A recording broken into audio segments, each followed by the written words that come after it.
വർഷം 2020 ലോകം മൊത്തവും പടർന്നു പിടിച്ച കോവിഡ് മഹാമാരി അതിൻ്റെ മൂർധന്യത്തിലെത്തി നിൽക്കുന്ന സമയം. ഇന്ത്യയിൽ മാർച്ചിൽ പ്രഖ്യാപിച്ച ലോക്ക്ഡൗൺ നിയന്ത്രണങ്ങൾ പൂർണ്ണമായും പിൻവലിച്ചിട്ടില്ലാത്ത ഒരു സമയം കൂടിയായിരുന്നു അത്. ആ വർഷം ജൂൺ 5-ാം തീയതി മാതൃഭൂമി ദിനപത്രത്തിലൊരു വാർത്ത വന്നു. ആ വാർത്തയുടെ തലക്കെട്ട് ഇങ്ങനെയായിരുന്നു: ശബരിമലയിൽ പാത്രങ്ങൾ വാങ്ങിയതിൽ 1,81,00,000 രൂപയുടെ അഴിമതിയെന്ന് അന്വേഷണ റിപ്പോർട്ട്. തുടർന്ന് ആ വാർത്ത പറയുന്ന കാര്യങ്ങൾ ഇങ്ങനെയാണ്: ശബരിമലയിൽ പാത്രങ്ങൾ വാങ്ങിയതിൽ 1,81,00,000 രൂപയുടെ അഴിമതി നടന്നതായി തിരുവിതാംകൂർ ദേവസ്വം ബോർഡ് നിയോഗിച്ച അന്വേഷണ കമ്മീഷൻ റിപ്പോർട്ട്. വാർത്തയുടെ പ്രധാന ഭാഗമാണ് ഇനി വായിക്കുന്നത്. മുൻ മന്ത്രി BS ശിവകുമാറിൻ്റെ സഹോദരനും ദേവസ്വം ബോർഡ് മുൻ സെക്രട്ടറിയുമായിരുന്ന VS ജയകുമാർ പാത്രങ്ങൾ വാങ്ങിയെന്ന പേരിൽ അഴിമതി നടത്തിയെന്നും ഭീമമായ നഷ്ടം വരുത്തിയെന്നും അന്വേഷണ കമ്മീഷൻ റിപ്പോർട്ടിൽ പറയുന്നു. ആ വ്യക്തിയുടെ പേര് ഒരിക്കൽ കൂടി പറയാം: VS ജയകുമാർ. എടുത്തു പറഞ്ഞാൽ മുൻ മന്ത്രി BS ശിവകുമാറിൻ്റെ സഹോദരൻ.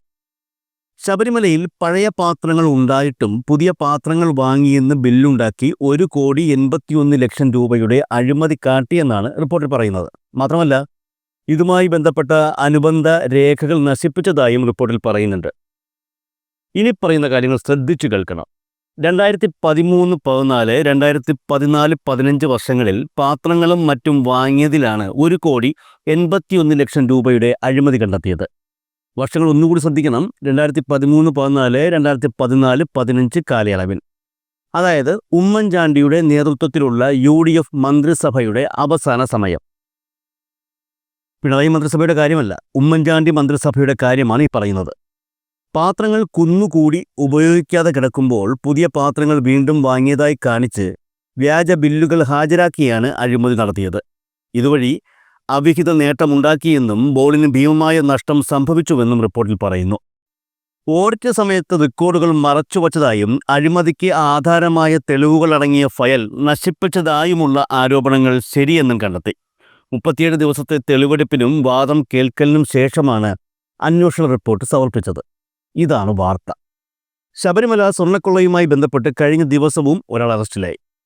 ശബരിമല അഴിമതിയുടെ മഞ്ഞുമല പതിയെ ദൃശ്യമായി കൊണ്ടിരിക്കുന്ന ഈ സാഹചര്യത്തിൽ വാർത്തകൾ മറയ്ക്കപ്പെടേണ്ടത് യഥാർത്ഥത്തിൽ ആരുടെ ലക്ഷ്യമാണ്? അത് ആരുടെ ലക്ഷ്യമായാലും അവരാണ് ആ ലക്ഷ്യത്തിനു വേണ്ടി ഒരു പാട്ടിനെ വിവാദമാക്കി മാറ്റുന്നത്. ഏതാനും ദിവസങ്ങൾക്കുള്ളിൽ തന്നെ ശബരിമല അഴിമതിയുടെ പൂർണ്ണ വിവരങ്ങൾ മുഴുവനായും പുറത്തു വരും. ക്ഷേമ പെൻഷൻ വർദ്ധിപ്പിച്ചതും അത് കൃത്യമായി നൽകിയതുമെല്ലാം ഉമ്മൻചാണ്ടിയുടെ കാലത്താണെന്ന് ഒരു ഉളുപ്പുമില്ലാതെ നുണ പറഞ്ഞ വ്യക്തിയാണ് Kundara MLA PC Vishnunath. PC വിഷ്ണുനാഥിൻ്റെ ആശാൻ ഉമ്മൻചാണ്ടി മുഖ്യമന്ത്രിയായിരുന്ന സമയത്തുള്ള പാത്രം വാങ്ങിയ കണക്കാണ് ഞാൻ കുറച്ചു മുൻപ് പറഞ്ഞത്. അത്തരത്തിലുള്ള ഒരുപാട് കണക്കുകൾ പുറത്തു വരുമ്പോൾ ഈ പാട്ട് കത്തിച്ചു നിർത്തേണ്ടത് PC വിഷ്ണുനാഥിൻ്റെ കൂടി ആവശ്യമാണല്ലോ. ഒന്നുമില്ലെങ്കിലും ആശാനോട് ഉണ്ടച്ചോറിൻ്റെ നന്ദി കാണിക്കണ്ടേ? എനിക്ക് ഈ പാരഡി ഗാനത്തോട് രാഷ്ട്രീയമായി വിയോജിപ്പുള്ള ഒരാളാണ്. പക്ഷേ അപ്പോഴും ആ പാരഡി എഴുതി അത് ഈണത്തിൽ പാടി അതിനകത്ത് കൊണ്ടുവരുന്നതിൽ ഒരു കലാമൂല്യമുണ്ട് എന്ന് വിശ്വസിക്കുന്ന ആളാണ് ഞാൻ.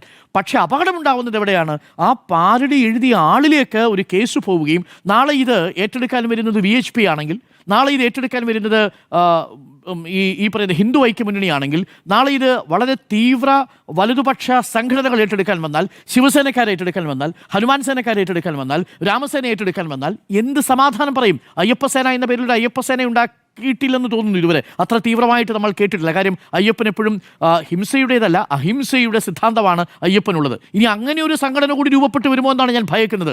ഈ ഹനുമാൻ സേന പോലെ അയ്യപ്പസേന എന്ന മട്ടിൽ ഈ അയ്യപ്പൻ്റെ യഥാർത്ഥത്തിലുള്ള ആശയങ്ങളെ മറച്ചു വെച്ചുകൊണ്ട് ഒരു വലതുപക്ഷ സംഘടനയ്ക്കുള്ള ഒരു സാധ്യതയാണോ കാണുന്നത്? എനിക്ക് മനസ്സിലാവുന്നില്ല. ഇതാണോ ഈ പറയുന്ന തിരുവാഭരണ പാത സംരക്ഷണ സമിതിയുടെ പണി? അവരാ പാതയിൽ ഏതെങ്കിലും കയ്യേറ്റങ്ങൾ നടത്തിയിട്ടുണ്ടെങ്കിൽ ആ കയ്യേറ്റങ്ങൾ പിടിക്കാൻ പോകണം. അതല്ലാതെ നാട്ടിൽ സമാധാനത്തോടുകൂടി ഒരു പാരടിപ്പാട്ട് ഇറങ്ങിക്കഴിയുമ്പോൾ മുഴുവൻ വിശ്വാസികളുടെയും അയ്യപ്പ ഭക്തന്മാരുടെയും സംരക്ഷകരായി വരികയല്ല വേണ്ടത്. ഇതുപോലെ ഒരു ക്വസ്റ്റ്യൻ പേപ്പറിന് ജോസഫ്, ഞാൻ പറയുന്നത് നോക്കൂ, ഞാൻ തുടക്കത്തിൽ സൂചിപ്പിച്ചല്ലോ, ഇത് നമ്മളുടെ സാമൂഹിക ശരീരത്തിലെ ആരോഗ്യം നഷ്ടപ്പെട്ടിരിക്കുന്നത് പറയുന്നത് ഏറ്റവും നല്ല എക്സാമ്പിളാണ്. ജോസഫ് മാഷിന്റെ കയ്യിലെ കൈവിട്ട് നമ്മൾ ആരും കരുതില്ല. അത് കൈവിട്ടേണ്ട ഒരു വിഷയമേ അല്ല എന്ന് തന്നെയാണ് എൻ്റെ ടേക്ക്. കാരണം അത് കോട്ട് ചെയ്തുകൊണ്ടാണ് അതിനകത്തൊരു സ്റ്റേറ്റ്മെന്റ് കൊണ്ടുവരുന്നത്. അത് എനിക്ക് തുടങ്ങി അതിനുശേഷം കൈവിട്ടു പോവുകയും ഒരു വിഭാഗം ആളുകൾക്ക് തോന്നുന്നു ഇത് പ്രവാചകരെ നിന്ദിച്ചതാണെന്ന് തോന്നുന്നു. എന്നാൽ അതൊരു സിനിമയുടെ സ്ക്രിപ്റ്റിൽ നിന്ന് എടുത്തിരിക്കുന്ന ഭാഗമാണ്. കോട്ട് ചെയ്തിട്ടാണ് അതിനകത്ത് ചോദിക്കുന്നത്. അതിനകത്ത് പുള്ളിയും വള്ളിയും ഇടാൻ മാത്രമേ അതിനകത്ത് പറയുന്നുള്ളൂ. അതിനകത്തെ ആ സ്ക്രിപ്റ്റിനെ പോലും അല്ല, പുള്ളിയും വള്ളിയും ഇടാൻ വേണ്ടിയുള്ളൊരു ചോദ്യമാണ് പിന്നീട് ഒരു കൈപ്പത്തി തന്നെ എടുത്തത് എന്നത് പ്രേക്ഷകർ ഓർമ്മിക്കണം. അത്രമേൽ അസ്വസ്ഥതയുള്ള ഒരു സമൂഹത്തിലാണ് നമ്മൾ നിൽക്കുന്നത്. അതുകൊണ്ട് CPM ഈ വിഷയത്തിൽ എടുത്തിരിക്കുന്ന നിലപാട് അങ്ങേയറ്റം അപകടകരമായ രീതിയിലേക്ക് മാറുന്നു. കേസ് വരും, കേസ് പക്ഷേ അത് രജിസ്റ്റർ ചെയ്യാതിരിക്കുക, പരാതി വരും, ആ പരാതിയെ പ്രാഥമികമായിട്ട് അന്വേഷിച്ച് അതിനകത്ത് ആരുടെയും മതവികാരം നോക്കൂ. ഇതിൽ എവിടെ, അതാണ് ഞാൻ പറഞ്ഞത്, മതവികാരമല്ല രാഷ്ട്രീയ വികാരം വ്രണപ്പെട്ടിരിക്കുന്നു എന്നുള്ളതാണ്. രാഷ്ട്രീയ വികാരം വ്രണപ്പെടുക എന്ന് പറയുന്നത് തെരഞ്ഞെടുപ്പിൽ നടക്കേണ്ട ഒന്നാണ്. അതിനെയാണല്ലോ നമ്മൾ രാഷ്ട്രീയ സംവാദം എന്ന് പറയുന്നത്. അതിൽ ചില ആളുകൾക്ക് രാഷ്ട്രീയമായ വികാരം വ്രണപ്പെടും, ചില ആളുകൾക്ക് വ്രണപ്പെടില്ല. അതൊക്കെയാണ് ജനാധിപത്യത്തിൻ്റെ സ്പിരിറ്റ്. അതിനെ മതവുമായിട്ട് കൂട്ടിയിണക്കുക എന്ന് പറയുന്നത് അത്യന്തം അപകടകരമായ കാര്യമാണ്. അതൊന്ന്. രണ്ടാമത്തത്, ഇതിനകത്ത് ജനപ്രാതിനിധ്യ നിയമപ്രകാരവും ഇത് തെറ്റാണെന്ന് പറയുന്നുണ്ട്. അതെങ്ങനെ ശരിയാവുക? ഞാൻ 123 125 എടുത്ത് നോക്കുമായിരുന്നു. 123 125 ഇത് കറപ്റ്റ് പ്രാക്ടീസസിൽ 125 123 പ്രകാരം ഈ ഏതെങ്കിലും ഒരു വോട്ടർ മതപരമായ മതത്തിന്റെ പേരിൽ വോട്ട് പിടിക്കുന്നു. ഇത് മതത്തിന്റെ പേരിലല്ല വോട്ട് പിടിക്കാൻ പോകുന്നത്. ഇപ്പോൾ ഒരു ഹിന്ദുവായ വോട്ടർ അയാൾ മറ്റൊരു വീട്ടിൽ പോയിട്ട് പറയുന്നുണ്ടാവും, സ്വർണ്ണക്കൊള്ള നടത്തിയവരെ ഒന്നും നിങ്ങൾ ഈ തെരഞ്ഞെടുപ്പിലേക്ക് കൊണ്ടുപോകില്ലല്ലോ അല്ലേ, വോട്ട് കൊടുക്കില്ലല്ലേ എന്ന് പറയുമ്പോൾ അത് മതപരമായിട്ടുള്ളതല്ല, അതൊരു കറപ്റ്റ് പ്രാക്ടീസസ് എന്ന് പറയുന്ന ഒന്നിനെ അവിടെ സൂചിപ്പിക്കുകയാണ് ചെയ്യുന്നത്.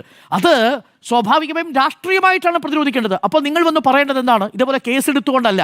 അവിടെയാണ് ഞാൻ ഈ രണ്ടാമത്തെ ഭാഗത്തിലേക്ക് വരുന്നത്. പറഞ്ഞിരിക്കുന്നത് മുഴുവൻ വസ്തുതാപരമായ പരമാബദ്ധമാണ് എന്നുള്ളതാണ് എൻ്റെ ടേക്ക്. കാര്യം ഇതിൽ സ്വർണം കട്ടത് ആരപ്പ എന്ന് ചോദിച്ചാൽ സഖാക്കളാണ് അയ്യപ്പ എന്ന് പറയുന്നത് എന്ത് വസ്തുതയുടെ അടിസ്ഥാനത്തിലാണ്? ഞാൻ എടുത്ത് നോക്കുകയായിരുന്നു. ഇതിനകത്ത് ഇപ്പോൾ കേസിൽ ജയിലിൽ കിടക്കുന്ന രണ്ടുപേര്, അതിൽ രണ്ടുപേര് CPMന്റെ മുതിർന്ന നേതാക്കളാണ് എന്നത് ഞാൻ വിസ്മരിക്കുന്നില്ല. പക്ഷേ അതോടൊപ്പം ബാക്കി കിടക്കുന്ന രണ്ടുപേര് കോൺഗ്രസ് സംഘടനയുമായി ബന്ധമുള്ളവരും, അഥവാ ഫെഡറേഷൻ എന്ന് പറയുന്ന തിരുവിതാംകൂർ ദേവസ്വം ബോർഡിൻ്റെ എംപ്ലോയീസ് ഫെഡറേഷനുമായി ബന്ധപ്പെട്ട് പ്രവർത്തിക്കുന്ന രണ്ടുപേരുണ്ട്. ഞാൻ ആ സംഘടനയുടെ പേര് പറയാം. അതിലൊന്ന് ദേവസ്വം എംപ്ലോയീസ് ഫ്രണ്ട് എന്ന സംഘടന, അത് കോൺഗ്രസ് അനുകൂല സംഘടനയാണ്. ഇപ്പോൾ ജയശ്രീ എന്ന് പറയുന്നത്, ഇതിൽ ഉണ്ണികൃഷ്ണൻ പോറ്റിയുടെ കയ്യിൽ തിരുവാഭരണം ഈ ദ്വാരപാലക ശില്പപാളി കൊടുത്തുവിടാമെന്ന് മിനിറ്റ്സ് എഴുതിയ സെക്രട്ടറി, ആ സെക്രട്ടറിയാണ് ജയശ്രീ. ആ ജയശ്രീ കോൺഗ്രസ് അനുകൂല ദേവസ്വം എംപ്ലോയീസ് ഫ്രണ്ടിൻ്റെ ജീവനക്കാരിയാണ്, നേതാവ് കൂടിയാണ്. അപ്പോൾ സഖാക്കളാണോ അയ്യപ്പ എന്ന് ചോദിച്ചു കഴിഞ്ഞാൽ ഇത് സഖാവാണോ ഈ ജയശ്രീ? അത് വസ്തുതാപരമായി ശരിയല്ലല്ലോ. രണ്ടാമത്തെ നിഷേധിച്ചിട്ട് കാര്യമില്ല. ദേവസ്വം ഫ്രണ്ട് എന്ന് പറയുന്നതാണ്. അങ്ങനെയാണെങ്കിൽ തിരിച്ച് നിഷേധിക്കാം. സഖാക്കളും കോൺഗ്രസും ഉണ്ടല്ലോ. അപ്പൊ അവിടെയാണ് രാഷ്ട്രീയ വിയോജിപ്പ്. അത് തിരിച്ചു വരുമ്പോൾ അങ്ങനെ വരുമല്ലോ. അതാണ് ഞാൻ പറഞ്ഞത്, ഇതിനകത്ത് രാഷ്ട്രീയ വിയോജിപ്പാണ്. വസ്തുതാപരമായി നമ്മൾ അങ്ങനെയല്ലേ ഖണ്ഡിക്കേണ്ടത്. ഇത് സഖാക്കൾ മാത്രമല്ല, അതിനകത്ത് ജയശ്രീം ഉൾപ്പെട്ടിട്ടുണ്ട്, അതിനകത്ത് KS ബൈജു ദേവസ്വം എനിക്ക് മനസ്സിലായി. പക്ഷേ എനിക്ക് ആ ബി ബൈജുവിന്റെ കാര്യമല്ല ഞാൻ പറയാൻ വരുന്നത്. KS ബൈജു എന്ന് പറയുന്നത് ദേവസ്വം എംപ്ലോയീസ് ഫ്രണ്ടിന്റെ ഒരു സഹപ്രവർത്തകനാണ്, അല്ലാത്ത നേതാവല്ല. അതാണ് കോൺഗ്രസ്സുകാർ പറയുന്നത്. തിരിച്ചു പറയുന്നത് അയാൾ സംസ്ഥാന നേതാവാണെന്ന്. ആ സംസ്ഥാന നേതാവല്ല, പകരം ദേവസ്വം എംപ്ലോയീസ് ഫ്രണ്ടിൽ ഒരു ജീവനക്കാരനാണ്. അദ്ദേഹം അതിന്റെ സഹയാത്രികനാണ് KS ബൈജു. കാരണം അയാൾ ദേവസ്വം എംപ്ലോയീസ് ഫെഡറേഷന്റെ അംഗമല്ല. ഞാനിത് വസ്തുതാപരമായിട്ടാണ് പറയുന്നത്. ഞാനിത് തിരുവിതാംകൂർ ദേവസ്വം ബോർഡ് ഫെഡറേഷൻ്റെ ഭാഗത്ത് നിന്ന് കോട്ട് ചെയ്യുകയാണ്. അയാൾ എംപ്ലോയീസ് ഫ്രണ്ടിൻ്റെ ആളാണ്, പക്ഷേ നേതാവാണ് എന്ന് എനിക്കറിയില്ല. നേതാവ് ബി ബൈജു ആണ് എന്ന് ലിജു പറയുന്നത് ഞാൻ കേട്ടു. അടുത്തത് ശ്രീകുമാർ ദേവസ്വം എംപ്ലോയീസ് ഫെഡറേഷൻ്റെ ആളാണ്. അത് ഫെഡറേഷൻ എന്ന് പറയുന്നത് CPMന്റെ ഭാഗമാണ്. സുധീഷ്, അതായത് chief executive officer, Devaswom employees front ആയിരുന്നു. പിന്നീട് ദേവസ്വം എംപ്ലോയീസ് ഫെഡറേഷനായി. ഇതാണ് യഥാർത്ഥത്തിൽ സംഭവിച്ചിരിക്കുന്നത്. അപ്പോൾ ഇതിനുള്ളിൽ കിടക്കുന്നത് ഇനി ഉണ്ണികൃഷ്ണൻ പോറ്റി സഖാവാണോ ഈ പറയുന്ന കോൺഗ്രസ് നേതാക്കൾക്കൊപ്പം പോയിട്ട് സോണിയാഗാന്ധിയുടെ വീട്ടിൽ പോയി ഗിഫ്റ്റ് കൊടുക്കുന്നത് ഒരു സഖാവാണോ? അപ്പോൾ ഇതൊക്കെ വസ്തുതാപരമായി നമ്മൾ പൊതുസമൂഹത്തിൽ ചർച്ച ചെയ്യുന്നതിനു പകരം അതിനെ സഖാവ് എന്നെഴുതിയിരിക്കുന്നതിനെ രാഷ്ട്രീയമായി നേരിടുന്നതിനു പകരം അത്യന്തം അപകടകരമായ ഒരു വളഞ്ഞ വഴിയിലൂടെ പോയി നേരിടാൻ പോകുന്നത് വലിയ തിരിച്ചടിയാകും. അത് എൻ്റെ ഭയമെന്ന് പറയുന്നത് ഇതുണ്ടാക്കാൻ പോകുന്ന ഒരു സാമൂഹികമായ അസ്വസ്ഥതയുണ്ട്. അതിൽ നമ്മളാരും അതിനകത്ത് വീണു പോകരുത് എന്നുള്ളതാണ്. പിന്നെ ഇത് പാർലമെൻറ്റിൻ്റെ പുറത്ത് പാടണമായിരുന്നു എന്നുള്ളതാണ്. ഞാൻ ഇപ്പോഴും പറയുന്നു, ഒരു മതത്തിൻ്റെ പരാമർശവും രാഷ്ട്രീയമായി ഏതെങ്കിലും തരത്തിലുള്ള തെരഞ്ഞെടുപ്പിന് ഉപയോഗിക്കാതിരിക്കുന്നതാണ് നല്ലത്. അത് കോൺഗ്രസും ഉപയോഗിക്കുന്നത് ശരിയല്ല, BJP ഉപയോഗിക്കുന്നത് ശരിയല്ല, CPM ഉപയോഗിക്കുന്നത് ശരിയല്ല.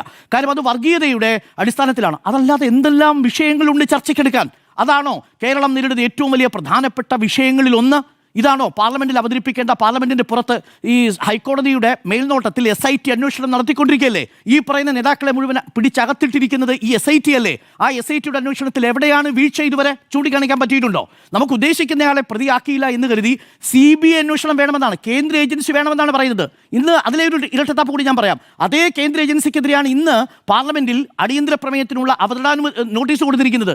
ED എങ്ങനെയാണ് ഈ പറയുന്ന നാഷണൽ ഹെറാൾഡ് കേസിൽ ഒരു കള്ളക്കേസ് എടുക്കുകയും ചെയ്യുകയും PMLA കോടതി ആ കേസെടുത്ത് തോട്ടിക്കളയുകയും ചെയ്തു. അപ്പോൾ ആ കാര്യത്തിലും ഒരു ഇരട്ടത്താപ്പ് മറുഭാഗത്ത് കോൺഗ്രസിനുമുണ്ട്. പക്ഷേ ഇവിടെ ഏറ്റവും അപകടകരമായ ഒരു നീക്കം നടത്തിയിരിക്കുന്നത് CPM തന്നെയാണ്, അഥവാ ഇടതുപക്ഷമാണെന്നാണ് എൻ്റെ ടേക്ക്. ഈ കാര്യത്തിൽ ഒരു രാഷ്ട്രീയ തീരുമാനം വേണമായിരുന്നു. ഒരു പരാതി കിട്ടിയാൽ ആ പരാതിയുടെ മെറിറ്റ് പ്രാഥമികമായി ഒരു ലീഗൽ എക്സ്പേർട്ടിൻ്റെ കാഴ്ചപ്പാടിലൂടെ നോക്കിയാൽ അതിനകത്ത് പ്രാഥമികമായി മതവികാരം വ്രണപ്പെടുത്തിയതോ തിരഞ്ഞെടുപ്പിൻ്റെ ഏതെങ്കിലും റെപ്രസെൻറ്റേഷൻ ഓഫ് പീപ്പിൾസ് ആക്ടിൻ്റെ അടിസ്ഥാനത്തിലോ 123 125 ലംഘിക്കപ്പെട്ടതായി നമ്മളതിൽ കാണുന്നില്ല.